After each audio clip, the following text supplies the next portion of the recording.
உடனே வருகிறேன். அப்படியே நரி கழுதையை அழைத்துக் கொண்டு சிங்கத்தின் குகைக்கு சென்றது.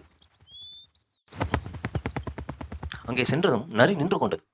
கழுதை நரியை பார்த்து, ஏன் நரியாரே, நீ உள்ளே வரலையா? அரசர் உன்னிடம் ரகசியமாக பேசுவார். நான் எதற்கு அங்கே? நான் அங்கே இருக்கக்கூடாது. நீ போ. உனக்காக மன்னர் காத்து கொண்டிருக்கிறார். முட்டாள் கழுதை மகிழ்ச்சியோடு உள்ளே சென்றது. அடுத்த நொடியே ரோர் என்று சிங்கம் பாய்ந்தது. கழுதை பயத்தில் வெளியே ஓடியது. ஆனால் சிங்கம் சீறியதில் அதன் காதுகள் கிழிந்து விட்டன. நரி கழுதையை பார்த்து, அட முட்டாள், மன்னர் உனக்கு முடிசூட்டும் முன் ஓடி வந்து விட்டாயே. கழுதை பயந்து, அட போங்க நரி, சிங்கம் என்னை தின்ன வந்து விட்டது.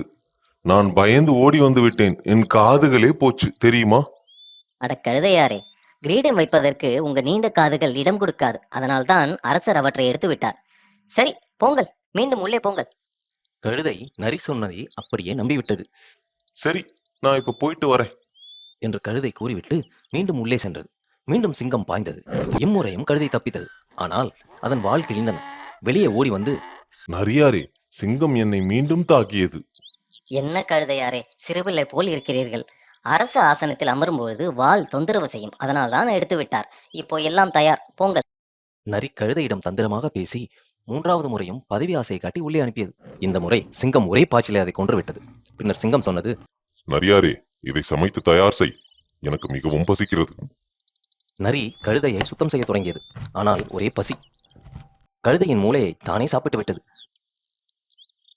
பின்னர் மீதமுள்ளவையை எடுத்துக்கொண்டு சிங்கத்திடம் கொண்டு வந்தது.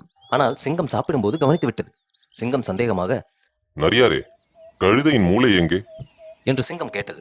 நரி சுதாரித்துக் கொண்டு, ஐயா, அந்த முட்டாள் 3 முறை என் சொற்களை நம்பி உள்ளே போனவன். அவனுக்கு மூளை இருந்திருந்தால் இப்படி செய்திருப்பானா? அவனுக்கு மூளையே இல்லை ஐயா. அதை கேட்டதும் சிங்கம் சிரித்துக் கொண்டது. நரி அமைதியாக புன்னகைத்தது. மீண்டும் தன் புத்தியால் உயிர் தப்பியது நரி. பாடம்: முட்டாள்தனம் உயிரை ஆபத்தில் தள்ளும்.